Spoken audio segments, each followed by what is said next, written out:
I'm going to go ahead and give you an official good afternoon since we're a couple minutes past the start time, but appreciate all of you being on the call today, and we might have some more join us throughout, and appreciate you guys being here for the rescheduled date. You know, we want to be good guests for the Southwest Little Rock High School, so we appreciate them accommodating us and making this happen today. So I wanted to announce a couple things. One, because we are using the high school's Wi-Fi for this filming on site, there are a couple sections of the building that cause the connection to lag a little bit. So if you see a lag happen, just wait a couple seconds. It'll catch up with itself. So if you miss anything or we have any questions, feel free to comment in the chat box. I'll keep an eye on that, and I will read those questions out loud. I do want to thank Mr. Jonathan Adams with Nabholz. He is on our Central Young Professionals Committee and helped coordinate this tour. And I'm going to let himself introduce himself, and his team here in a minute will introduce themselves. But we are so excited to be a part of this, and we appreciate everyone that you're going to hear from today for putting in the time to make this happen.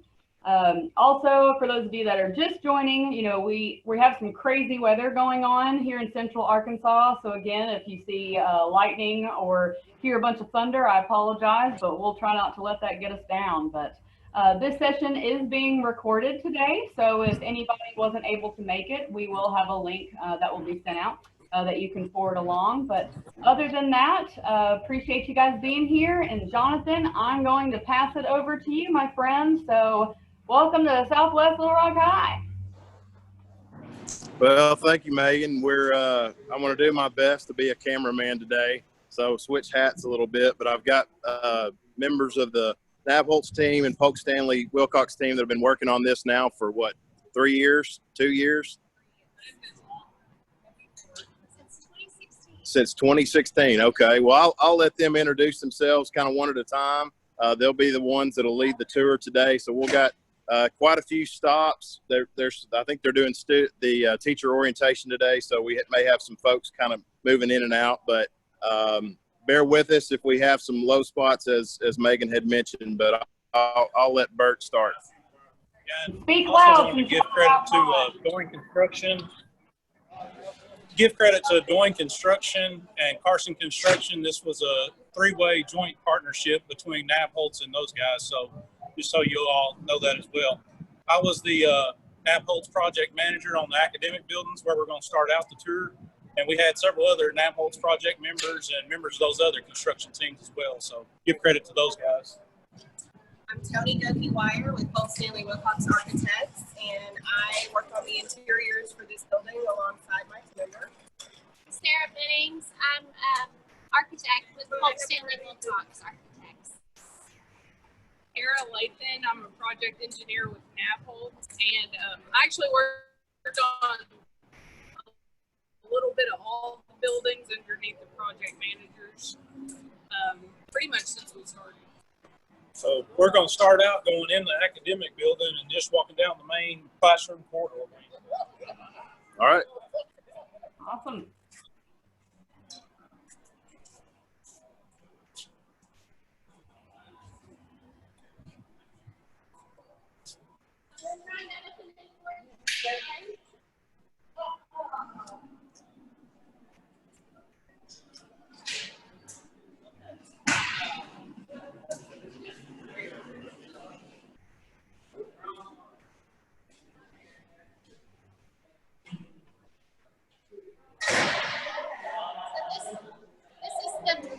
We're in the main lobby of the academic building. This project sits on 55 acres, and there are 3 building facilities. The academic building is a 3-story building, about 300,000 square feet. The gymnasium, which we'll see, is about 86,000 square feet, and then there's also a field house at the end of the football field. So we'll start by going down the main east-west wing, which is going to have all of your standard classrooms, science labs, and CTE spaces. Also, the first floor the end of the first floor is our special education wing. So we'll take a look at some of our CBI classrooms, and then there's special ed classrooms associated with that. Tony, did you want to say? Sure. One of the interesting things you may have noticed about Little Rock Southwest High is the color scheme. This campus does combine the students from McClellan High School with J.A. Fair, also the home of the Lions and the War Eagles. So we had a lot of sessions with the students and they came up with a color scheme of purple to blend the blue from the McClellan Lions with the, I'm sorry, I have it backwards. The Crimson Lions, the red from the, oh, please don't hurt me. The McClellan Lions, the Crimson, and the J.A. Fair War Eagles, the blue, make purple, so a color that honors their heritage. And then the green represents a color that nobody else had because this was a new experience and they wanted it to feel new. So you'll see that color combination play throughout.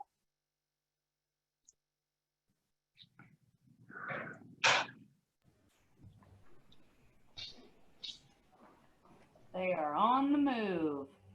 We are on the move, yes. So the corridors are a little bit long in this school. We walked this campus several times, and you'll get over 14,000 steps in a day. For those of you who count on an iPhone, that's about 6.5 miles. The whole corridors are a little bit long. We've broken those up with different colors. So we have a green, an aqua, and a yellow. It also helps a little bit with wayfinding for the students. Sure. We can stop real quick. Sure. Let's look at a standard classroom just real quick. So all of the standard classrooms are around 900 square feet a piece, and that is larger than the state minimum. So we have plenty of room for extra flexibility. All of the standard classrooms have wall talker and a 90-inch smart monitor. And then we've planned it around flexible furnishing for the teacher to kind of rearrange and set up different scenarios based on whatever different lesson she might be teaching that day or for even that class period. Tony, you want to add anything? No, I think that sounds good.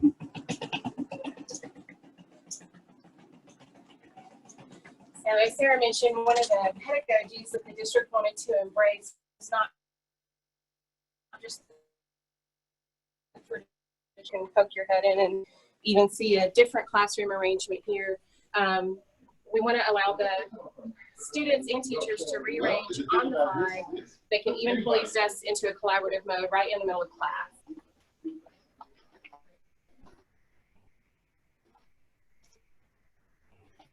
You'll also notice had all requested windows.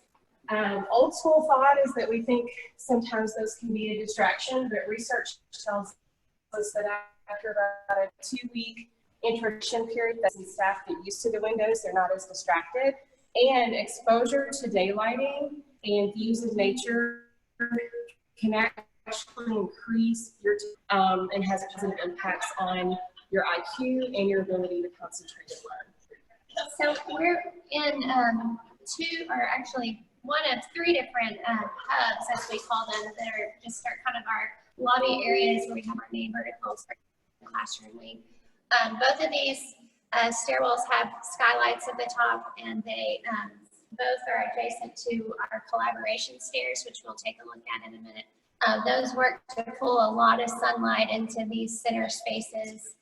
And you'll see that the classrooms that face onto these hubs have glass facing into them. And so that is purposeful in that we want kids to be able to, as they're walking down the hall, be able to look in a classroom and say, oh, what's that neat subject or project that they're working on? I want to take that class. So we hope it helps to kind of inspire kids. Also, it allows teachers, you have a lot of eyes on the corridor, so a lot more monitoring for teachers. So we're about to kind of enter into what we call our SPED or special ed wing, and we'll be able to take a look at some of the CBI rooms. Just before we go, I want to say a little bit about the construction itself. The academic building is such a long building, and it's 3 stories, that one of the unique challenges was getting started on one end of the building with the structural steel, and then we were still erecting steel in the auditorium wing, which is the far other end of the building. We were still erecting steel on that end of the building, and we had furniture and finishes going in and paint on the walls at the other end of the building. So we had the steel sequencing and steel other materials, bringing it in sequence was a big challenge with the construction of the project and getting it done on time. So it's a multi-year project, and just having all that material come in on time was a pretty big undertaking. Absolutely. So one of the things we did by design as we're walking toward the special education wing, we realized that a lot of times our students have barriers to learning, especially our special education students.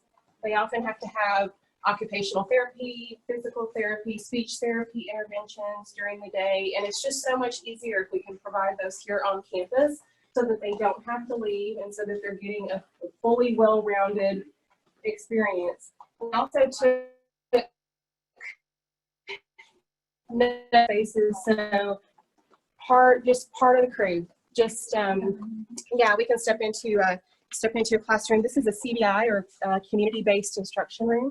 These are our students who need help understanding life skills. So basic cooking, making beds, vacuuming the carpet.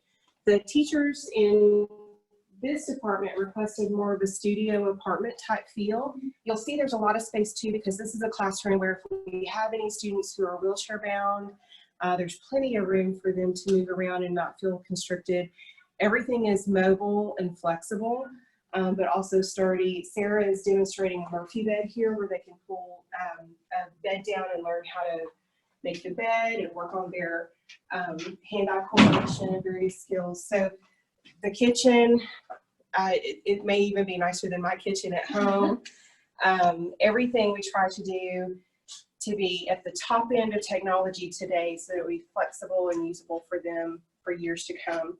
We are using quartz counter surfaces, which are really great for cold and warm, thermal shock, very durable, and also in the age we're living in now with the pandemic, every single surface in this school is disinfectable, sanitizable, cleanable. Most everything is non-porous. So. We do have washer and dryer and all of the standard appliances you would have in a kitchen on the way. Also, all of our CBI rooms, if you want to pan over there, all of the CBI rooms have a restroom attached. So this population of students sometimes needs a shower, so we've accommodated that in the classroom just to make it a little bit easier for teachers. Also in this wing of the school, we have a full service health clinic. So if students are sick here on campus, they can go to the health clinic and be taken care of by the nursing staff. And we have a separate entrance where if we have any type of emergency, they can be taken by ambulance or have mom or dad come pick them up. So we'll get to that in just a moment. We can just head straight on down here to the health center.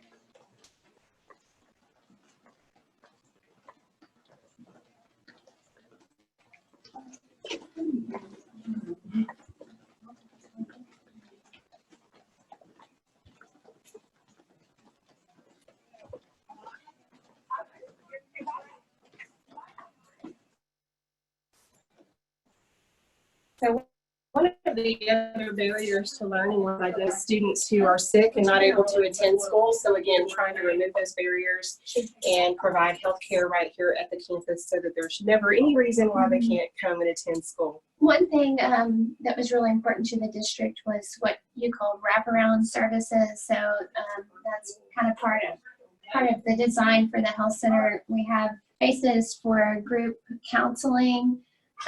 We have mental health spaces in addition to your kind of traditional exam rooms and triage rooms, and we can kind of look back there.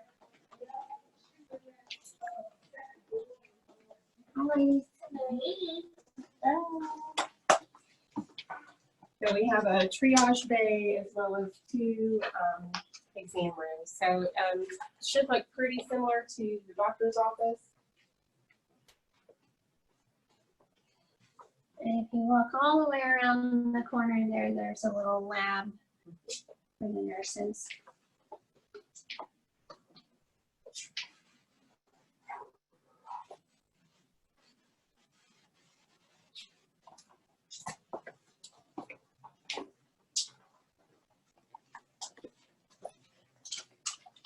We also have what's called a respite or kind of a de-escalation room. A lot of times the special education students will need just kind of a quiet spot to go and calm down.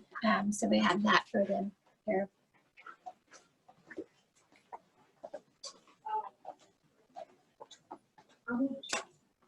So you might notice too that this is a multilingual or bilingual school, so all of the signage is in both English and Spanish. We also use some pictograms where we can, just as some wayfinding identifiers. The restrooms are working.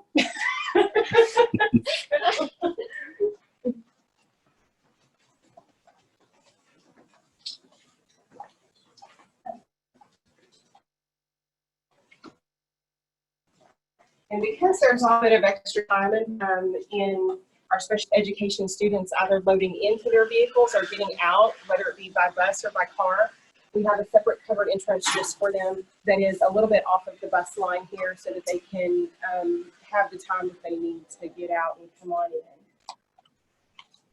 We are utilizing also some pretty advanced materials here. These are no wax, low maintenance materials that are very easy to care for. We have an entry carpet system at each of the doors, which should remove about 98% of the dirt off of your feet as you come in the door. That's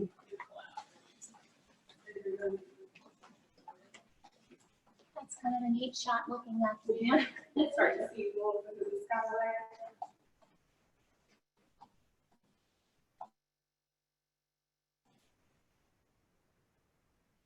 kind of a sunny day right now. The space would be kind of filled with sunlight.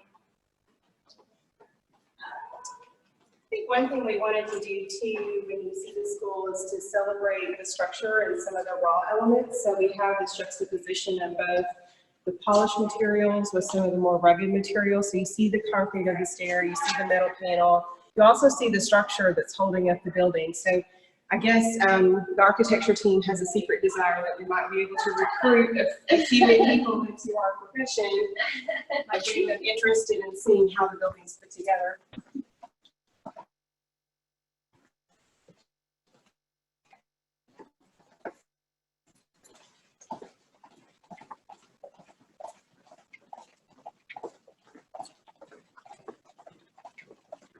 Staff has started to move in, so we do have a lot of boxes around, so we'll try to get around those.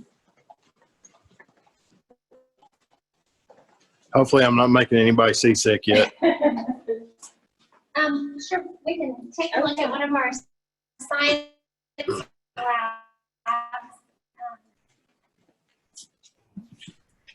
So these student stations that you, this is a physics room, I believe, science lab. So all of this science equipment was supplied by Sheldon.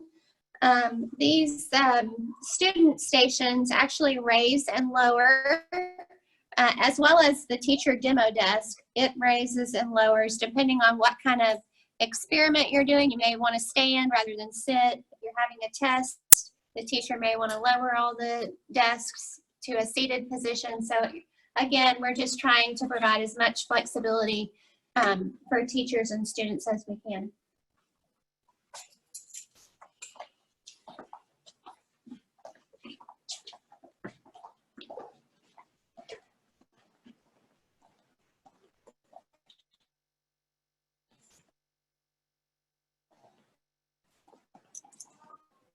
So one of the main things that we heard from our user groups over 3 years ago was that at McClellan and Fair, They had been using the media center to do most of their meetings, which made the media center unusable as a library at times.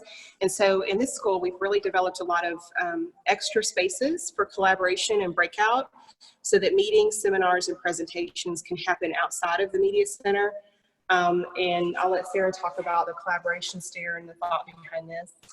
Yeah, so this is really just kind of the in-between space. Multiple classrooms can come together and have a group presentation. It's equipped with a projector that can project onto this double height white wall here behind us. There's marker board. So it's equipped as a classroom for multiple groups to come together, or it's just kind of a casual spot for kids to come and hang out, to have a quick little study group. We've got power, USB power chargers built in. We're always accommodating, you know, the mobile technologies. And we still do have a little bit of construction going on in the background there. That's a scaffold setup. We're installing the motorized shades. So there'll be motorized shades that we can drop down whenever they're projecting up onto the screen here. So we can walk up these stairs. And if you pan out of the window there through the scaffolding, you get a really good view of some of the sports students, baseball, softball, tennis, and track out there.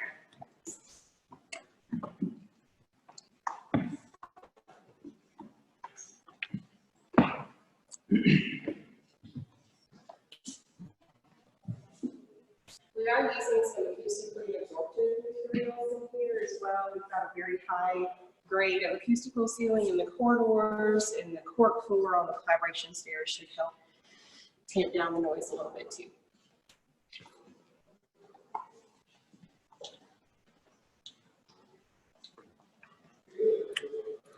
Megan, do we have any questions from anybody yet? Not so far. Well, for those of you on the call, again, please feel free to text in, or not text in, but type in the chat box if you have any specific questions, and I will read it to the group. But so far, I think everybody's just taking it all in. I would like to vote that ABC needs collaboration stairs at our facility. So you guys just let me know when you want to arrange that. I don't know if you mentioned how many collaboration stairs they have. I did not. We have 4 total. I think the max amount is for full. Is that right? And then I think enrolling, we were expecting between 1,300 and 1,500 to enroll this semester. Then I'm told we have over 1,800 incoming students. So wow. We're very excited. So we're back, we're back in that hall of the building, and we'll go from here over into the media center and talk about that space. So we can go through this door. Sure. Okay.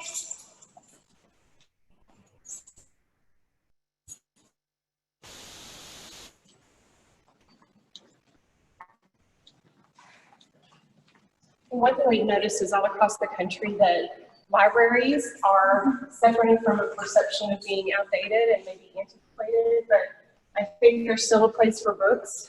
And the media center staff felt the same way as well. They wanted this to be the heart of the campus, and they also wanted it to be a place that students would want to come to. So it's really been designed to not only showcase the books and provide those traditional resources, but also to provide a variety of seating options, whether you're here by yourself, in a small group, in a large group. You might be in a breakout collaboration with a class. There's some amazing tools here, including the theater style seating that also plugs into a monitor. Here students bring their own devices and they use Chromebooks. They can plug those devices in, and there's technology that will allow them to share what's on their screen to the monitor. We also have several other collaborative sessions and tools here in the center with the conferencing. And it's also to introduce them to the way that our workplace often functions, where we're collaborating in office environments. And you want to actually kind of walk more into the center. You can get them a little bit better view. The media center is actually 2 stories. And as Tony said, it's meant to be kind of the heart of campus. It's surrounded by glass, as you can see, and a lot of times we'll refer to it as kind of the lantern, partly because we have this really cool light fixture that we're all proud of.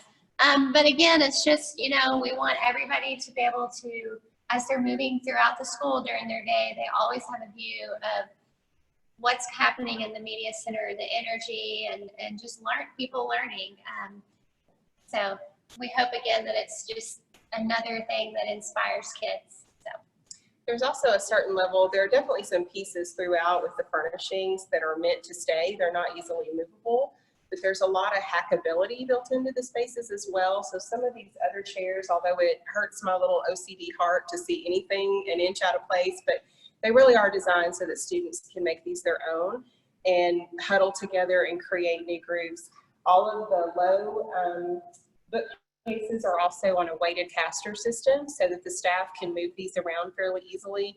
And of course, we're keeping this low to keep sight lines and security in mind. Kara wanted me to tell you too, I always come up with silly names for things in my design. These are the onion ring lights. And now that I've told you that, you'll always know. You'll always know what we're talking about. The Olympic rings. The Olympic rings is maybe better than the onion rings. A couple other things we have in here. We have a virtual technology, or virtual classroom, I'm sorry, so that they can do distance learning, which now, 2 years ago, we didn't really think of the importance of that, but now, that's what everybody's doing. So, I think that'll come in handy for them. We also have a media production room where kids can do like the morning presentation on camera, and it will broadcast to all the classrooms. It has a green screen and a white screen and a black screen. And we're not showing you the 3rd floor of the media center, but the entire 3rd floor can be utilized by a classroom if one class wanted to come and take over and use the resources available up there. So all the cool lights you see beyond are in the cafeteria. So we've kind of purposely located the media center adjacent to the cafeteria. And if you step outside, you can kind of see why. So part of the media center is we have a lunch study room adjacent to the media center and the cafeteria, so kids can have a space to come and eat their lunch and study over here if they wanted to. They can also spill out onto some of these fun, flexible chairs here to study and eat at the same time. And then we also have another one of our collaboration stairs right here. So groups from the media center can come out here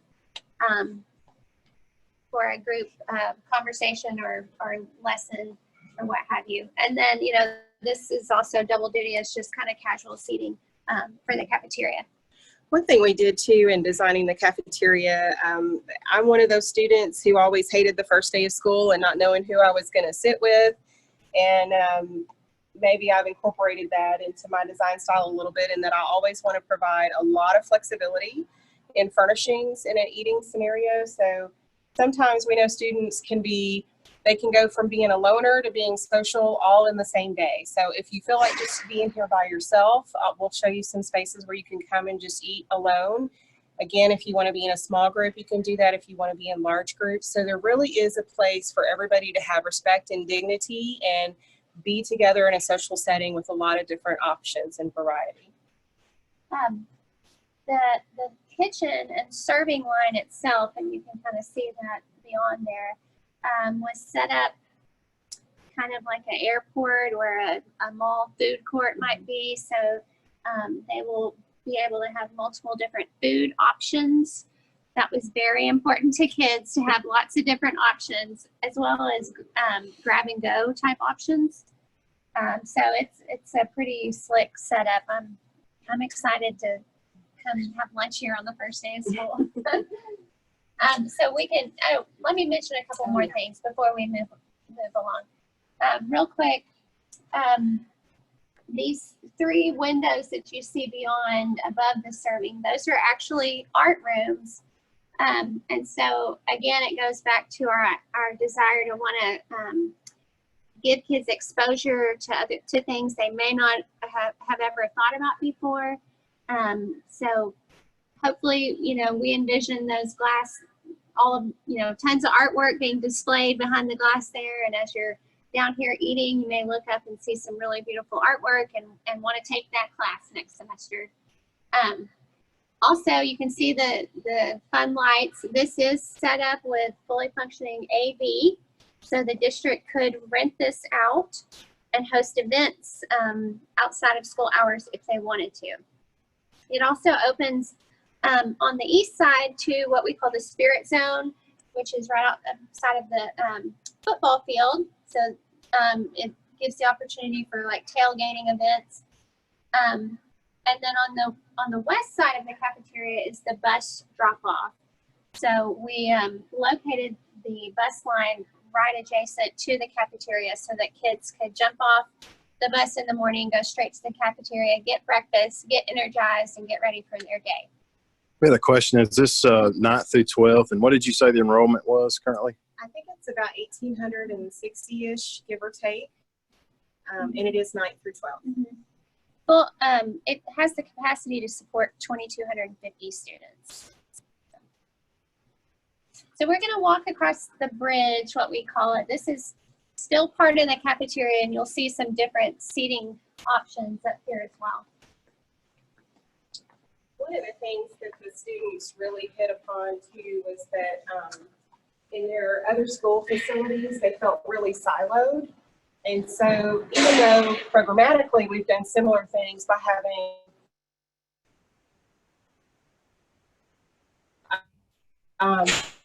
we're going to have CT and all those different departments. But no worries. So one of the things that the students had requested was to be less siloed. In their previous campuses, they felt really separated from each other.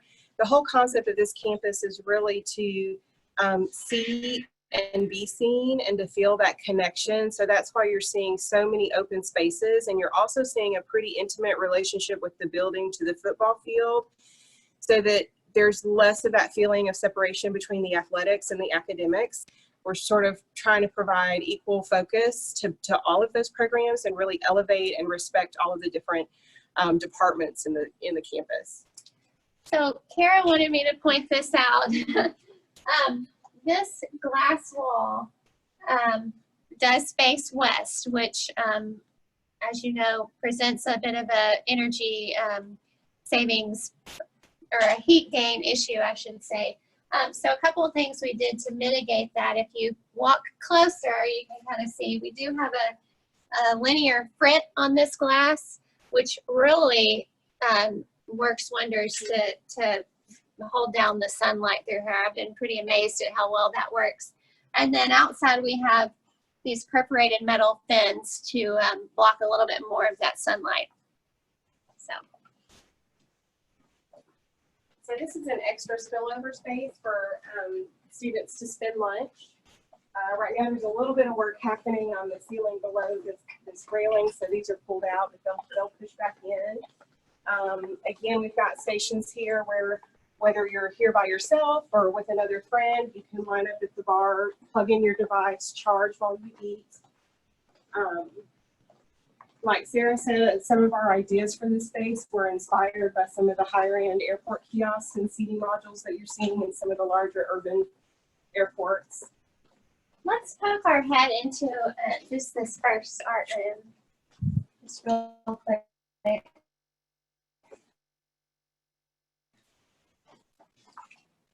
And you kind of get a view back to the cafeteria.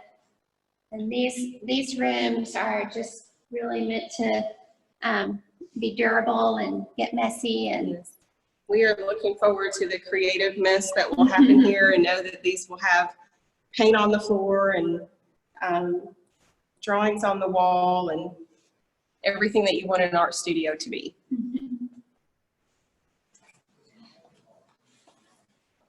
So can you talk about your design process a little bit more when you're starting to meet with a school district and what all goes into that? Do you have several meetings, things like that? So when we started this project, it was really important for us to go through what we called a visioning stage with the district. So we had, I mean, hundreds, I would say, of meetings with all of the Little Rock school district administrators, all of the various department heads who would have an opinion on this building. So, you know, the special ed department head, the CTE department head, all of those individuals had the chance to tell us what they've been dreaming of, because this is the first high school that the district has built in over 50 years. So as you can imagine, they've just, you know, been dreaming for decades, some of them, about what they would wish they could have if they could build it new. And so we really wanted to give them plenty of time and opportunity to express that. And I would say that has paid dividends. I mean, that I think is the reason why it's so cool. I mean, it's really informed so much of what we've done and why we've done it the way we did. And so it's not just cool architecture. We really feel like everything is purposeful and hopefully very functional for all the staff. Absolutely, and there was a real desire to engage with the community here in Southwest Little Rock as well. And one of the things that I think we've taken for granted in Little Rock is that our school district, because the buildings are so much older, they have not had a home to host tournaments, all-state band tryouts, you know, have beautiful productions in an auditorium, have amazing speakers and events happen in a big serving facility, even to be able to host a soccer tournament or a football tournament, all those things they would have to travel to other districts to do. And so that was a really big consideration, not just for the prestige associated with that, but also because it was sort of robbing them of the opportunity to really connect with the community in that way. So everything in this facility has been designed to allow them to host tournaments, engage with the community. You know, if people want to rent out the space or the auditorium, they can. We're not going to get too much into the athletic fields today, I don't think, but everything's situated so that they can have soccer, track, and football all occurring at the same time, as well as tennis, if they wanted to, plus wrestling tournaments. I mean, they could do everything all on the same day if they wanted to do it. And that just gives them so much more flexibility and engagement to bring people in and see how amazing these students are. And it's a point of pride for the Southwest Little Rock community, Absolutely. I think, which was important to us. Well, quick question from the group. When will students get to tour the facility to know where they're going to go and where they're going to be placed? Or has anybody seen it yet? Some students have. The football team has been out practicing, the basketball, volleyball, drill team. I've seen them all out here practicing quite a bit. I don't really know the answer to that. That's probably a question for the principal. Tell them about the students that came here last year, like the ambassadors. What did they? They were like, "This is for us." Oh, Yeah. yeah. I think there have been multiple tours, and Nabholz could probably speak to that. There have been a lot of student groups coming through. We've had parent groups through. We've even had community business leaders tour and see the opportunities here. I think for us and our team, it's just really important. You know, at the end of the day, it's still just a building, but your hope and desire is that the building is a mirror that reflects back to the students and the community the value that we see in them. And we hope that our building rises up to meet them, because our experience through this whole collaboration effort was, whatever you think of the Little Rock School District, everybody has been absolutely nothing short of amazing. And these students are so deserving, and I just can't wait to see what they do here. I suspect there's going to be a lot of orientation them first couple of days with as big as the campus is, where everything's at. 6 miles. Whew. Yeah. Late between classes. I do think they're looking at an extended bell schedule. I think 7 minutes between bells. Yeah. We're headed to the auditorium next. So we're kind of in the fine arts wing of the building. As you saw, we just went and looked at an art room. All of our art room, visual art room studios are back here. The auditorium is back here. And then wrapping the auditorium are all the dance, band, drama, all of those kind of performing arts learning spaces. I don't know that we'll look at those. They're still kind of under construction at the moment, but we'll definitely go take a peek in the auditorium. Just wanted to point out, coming up on the right is our topping out beam. They wanted to be able to put that on display, so Polk Stanley come up with a good idea of how we could put that on the interior and the brick and be able to display it. Very cool. And this is our 4th collaboration stair. So a little bit smaller, but it does also give our art students, art drama students, an opportunity to break out as well. Because this is usable by separately from this and utilized as an auditorium, theater, We have a black box. We have a black box theater that they can use for smaller productions. So. Yeah, so this right here is our the public entrance, and they have even a separate parking lot out there. And as Tony said, the rest of the campus can kind of lock down, and they can still use this space after hours. So I come up with funny names for things. I call this the kiss and cry wall. When you're downstairs, this is where, you know, after you've had your graduation ceremony or you've won your award or you've just done an amazing job in your school production of Wicked or whatever it is, you're going to take the selfie in front of this wall with grandma and mom and dad. It's got the color changing lights. And we hope that these spaces too are really lively with student artwork and movie posters and all the things that you would want to see in a performing arts wing. Okay, so we're going to enter on into the auditorium. We're actually going to be entering on the top level of the auditorium. And I'll speak more about that when we get inside.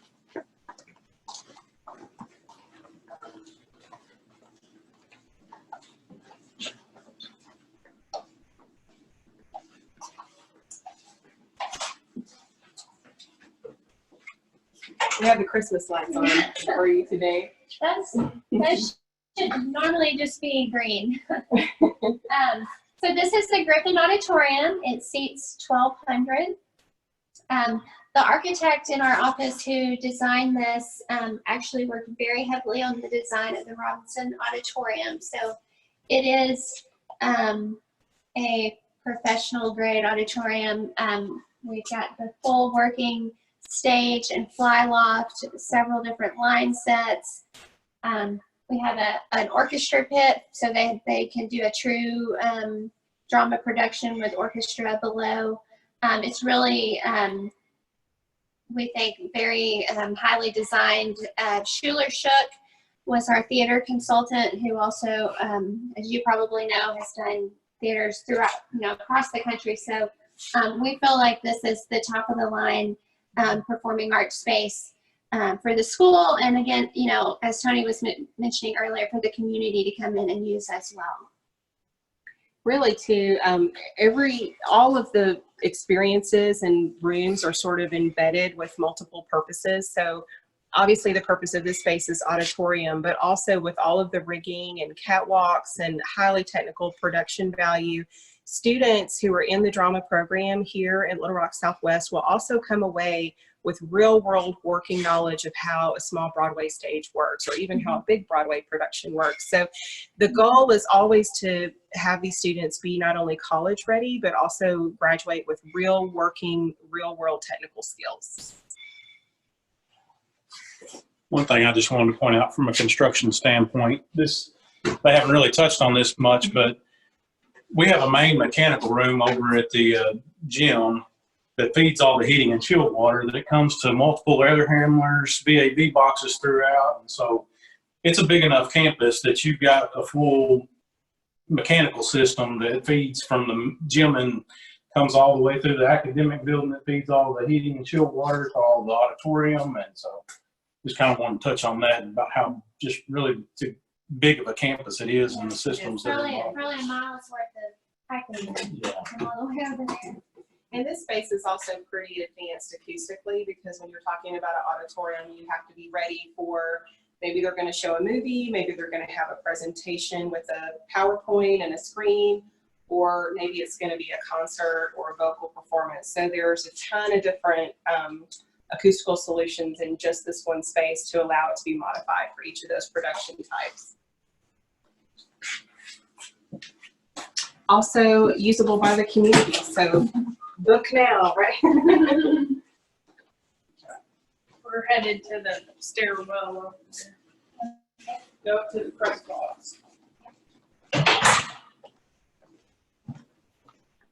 So, and you guys might have already said this, but where is the control panel for all the various lights? Like even where you're walking right now, everything's changing colors and it's so cool. So sorry if you already mentioned that. Is there one big control panel for just all the lights? It's multiple control panels throughout, depending on who the user group is. It may be in an office or placed in the kitchen for the kitchen lights. So the theater ones are down here with theater. So there's multiple lighting control panels throughout.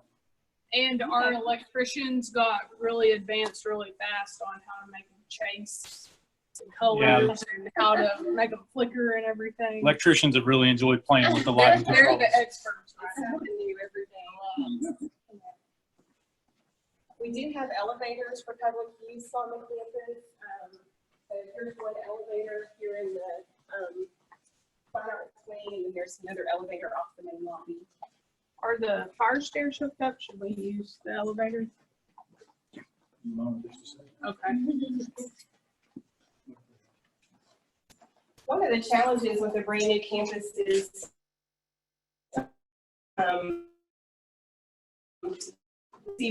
so go up to the press box and look at the football stadium. What you'll see when we arrive is a really cool digital wall graphic that is printed on a silver mylar, and it captures photography over 100 years of athletics in a little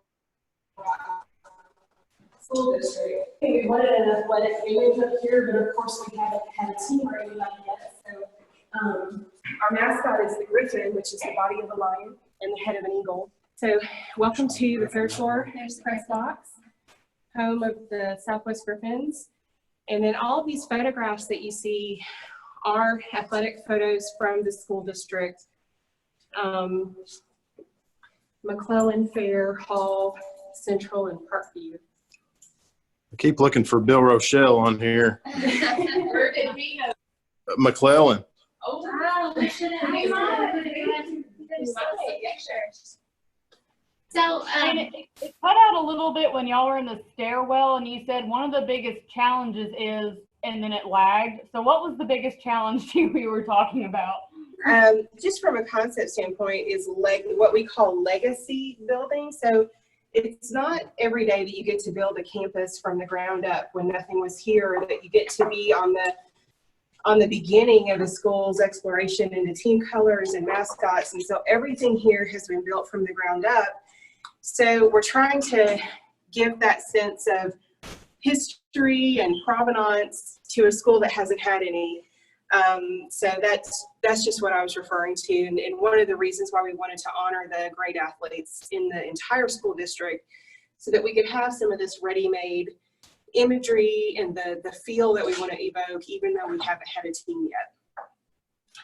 so you may have noticed that we did not leave the building to get to the press box. We built the football press box into the academic building. And so when we get over to the gym, we'll look back at it and you can kind of see it a little bit better, but we're kind of perched above the bleachers. And it's meant to kind of look like the bleachers are really kind of almost part of the building, with the press box kind of looking over. So the press box includes a separate room for visitor coaches. And then on the other side of the lobby that we're in now is really where all the home coaches would be. We have a room for media, for the scorers table, and then we also have a neat hospitality room at the end. So we'll take a look at that. So we have these smaller rooms for the media and for scoring and announcing.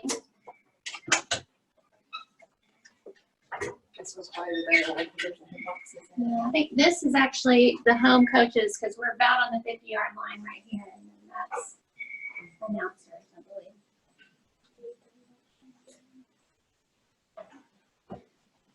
And then down here is one of several hospitality rooms that we have. And these are meant for the school to be able to rent out and have a little bit of an income stream. And then, but also, you know, alumni can use these. All the kids with 4.0s that semester could use this, you know, as a kind of an incentive. You can see our 40-foot wide jumbotron out there that is attached to the face of the field house. I believe that's the biggest jumbotron outside of the U of A and the Red Wolf Stadium. Normally it's showing the Griffins, but Yeah. today it's just landing on the home screen. So great place to enjoy the game, out of the elements. And Our football stadium seats 4,000, so 3,000 on the home side, 1,000 on the visitor side. You'll notice that there's not a track around the football field. We've actually moved the track out separate for a couple of reasons. One, we wanted to really get as close into the field as we could, and you can imagine with a track, you're just that much farther away from the field. So this allows us to really get right up on the field. Also, moving the track out allows the school to be able to do multiple different events, sporting events at the same time, which Tony had mentioned earlier. Soccer will also play on the football field as well. Can we show them the chillers that Bert was talking about? So that's where all of our chilled water is coming from. Yeah, that's the gym that you're looking at now with the chillers on top of the building. So all the heating and chilled water comes from over there through the connecting canopy and then is distributed throughout the academic building. And just to kind of fill you in on the scope of the size of the project, we had a superintendent on the gym and field house. We have a superintendent that was over all the site stuff, a superintendent that was over all the academic buildings. So it's a pretty large project. How many acres is it? I don't know if you mentioned that. 55 acres. So beyond the field house there is a space that is planned for a future indoor practice field. So hopefully we'll get to get started on that someday soon.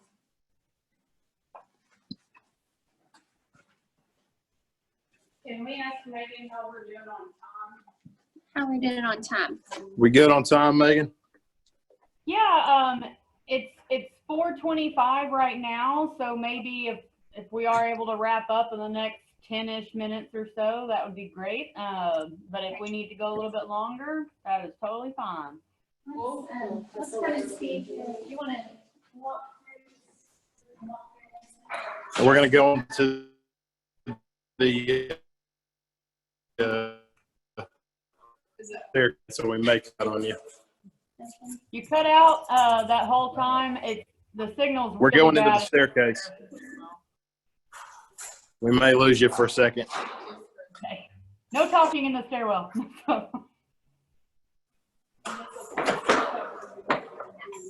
So we're short on time, so we're going to just walk quickly through our CTE wing. We're on the 3rd floor of the academic building, and we're going to walk past our robotics room, our engineering room, and we also have a drafting and aeronautics room. These are kind of our fuel tower hanging from the ceiling, work tables, that kind of thing. they're supposed to have an actual flight simulator located in here. This is another multi-purpose space for all of the areas classes to use and screen at the end of this room. So multiple classes can come together. And then this is also another rentable space for the school. We're going to try to get the lights on in the robotics ring. This is a unique space in the school. It's an actual competition regulation size robot combat wing here in the robotics building room. So a lot of technical spaces here. This also can host tournaments, and this multifunction room can have handle overflow during those robot tournaments. So we're pretty excited about that. We're anxious to come and see the first battle of the bots. You guys thought of everything. Well, we tried. I know it seems like this school has everything. We did have to leave some things on the cutting room floor just for budget and space purposes, but we really wanted the students to get a well-rounded experience. And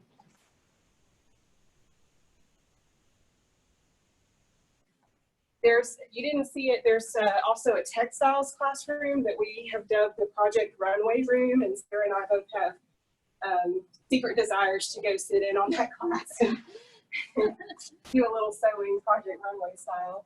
Okay, we're gonna go down the stairwell again, so hopefully we don't lose you. We had a request to show the band room too. I don't know if that's way on the other side.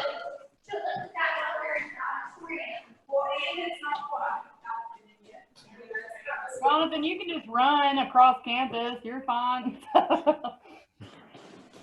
Hey, I'm getting my forearm workout today, that's for sure. And your steps in. Got this one. Oh,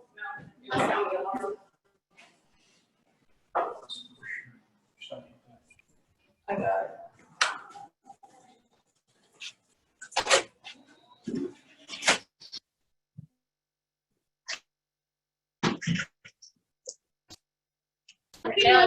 Yeah. We do have a covered canopy between the main building and the gym for just this occasion. Ready? So we're gonna have to kind of go with the back. All right, we're losing you. Since you're outside, you're cutting out really bad.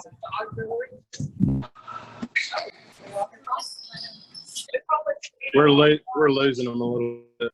Yeah, we haven't heard anything you said since you walked outside. Okay.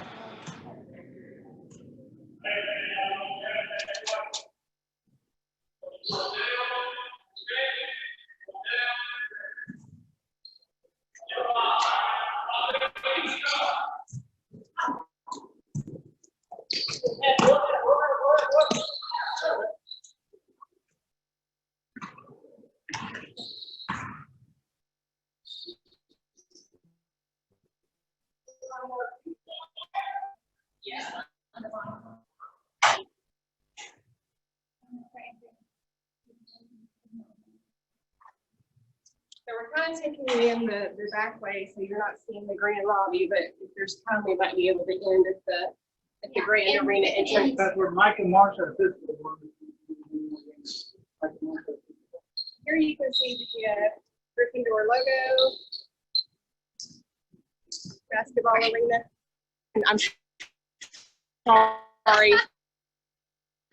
I was making a joke of Hogwarts, and he called it Gryffindor, and now it's stuck in my head. The Griffin. We're in the main arena, which seats 2,500. We just walked through the auxiliary gym that seats 500. Can you hear me okay in here? Can she hear? You hear okay, Megan? Yes, the signal's a little Let's go up to the in and out, but I can hear her when the signal's strong. Sorry.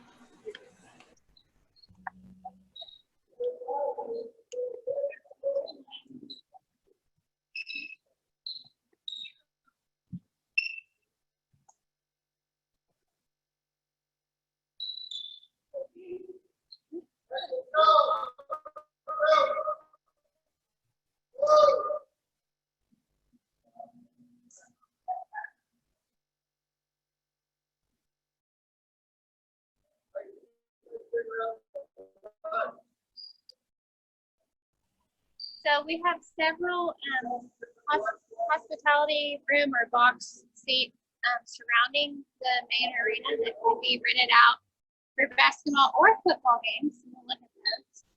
You want to talk about? Sure.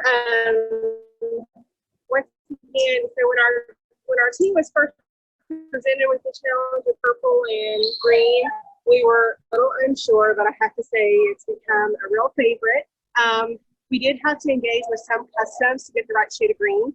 So what we tried to do is use a mix of typical colors and customs and what we call a random fade pattern. This actually works well to the district's advantage because if they need to replace a seat, they can do those randomly. And if we have different color matches and dialogues, it'll just fit right in with the scheme.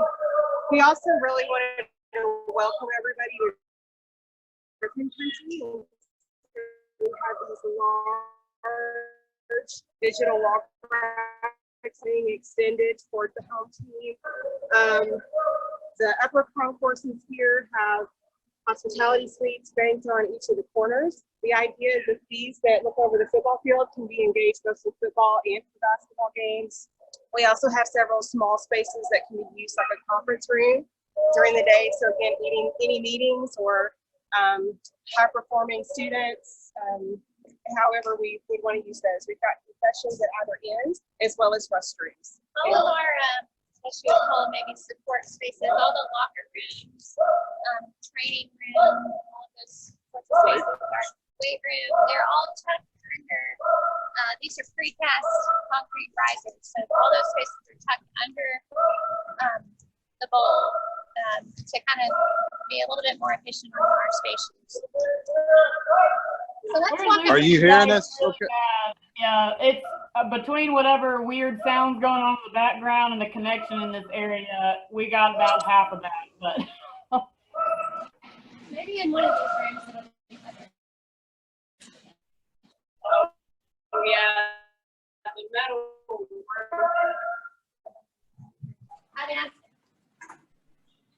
So this is another one of our hospitality rooms.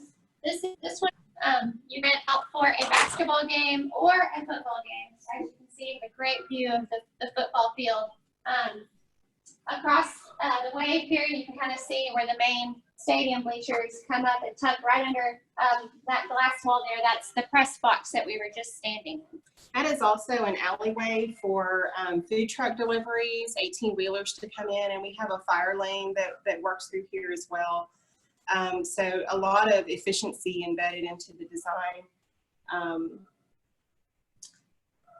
Also, I don't think anybody's hit on it, but there is 2 big backup generators on the campus as well. If they lose power, that'll keep back up to all the essential lights, and then I think like the freezer and cooler in the kitchen and stuff like that. Sarah touched on it for a moment about the support spaces. One of the things that was really important to the district as well was to have study spaces in the athletic facilities, so that those students, if they had 30 minutes or a break in between warm-ups and they needed that time, that they would have it over here. So I think that completes the tour. Yeah. Does anyone have any questions? Any more questions coming through? especially when we're in this room that we can hear you guys. So anyone on the call, again, if you want to type in, now's the time to ask your questions. Of course, if you think of one later, you're welcome to send it my way and I will forward it along to the team here. So far, no one is speaking. Maybe one day we'll do another one. We can show off the band room since we're too far away today. But we did have several people throughout the tour comment that you guys have a marvelous building, and you've received several compliments throughout here that it looks great. And anyway, we're very excited for all of you and the teachers and students. Someone asked, can we post pictures? Is there a good place that photos are available of the finished product or to come? We're photographing it now. You can see a lot of user photos posted if you look up the hashtag follow the Griffins. That is the hashtag that students, teachers, and parents have been using when they tour the facility, and so they're taking some of their own photos. As Sarah said, we don't yet have our photography posted. We're in the middle of doing that right now. But yeah, there are definitely some things out there. And what you might see if you Google this would be a lot of our rendering images, I think, are out there, and it's pretty close to how it was rendered, I think. And they just did their grand opening. I don't remember where it was posted at, but they Oh, yeah. had the grand opening. Is on Yeah. You can go on the school district Their website and their Facebook page, and you can find that video. I don't know about drone videos. I know Nabholz has sent the district some drone videos throughout the process, so they may have some of those posted as well. Okay, perfect. Well, team, I appreciate your time so much, and I enjoyed it, and thanks for dealing with our technical difficulties for every couple minutes, but overall, I think it was wonderful, and you guys did a fantastic job. I was typing in the chat that I want to go back to high school just so I can hang out in this building, so we didn't have any of those bells there, so, but thank you so much for taking the time. If anyone has any questions after this, I'll let you guys know, but otherwise I wish everyone a successful opening of the project, and again, thank you guys so much for being a part of this virtual tour. Thank you. Thank you. Thank you. Have a great afternoon, everyone, and I will send out this recording once I've had a chance to clean it up, but otherwise everyone be safe and have a great rest of your week. Thanks, everybody.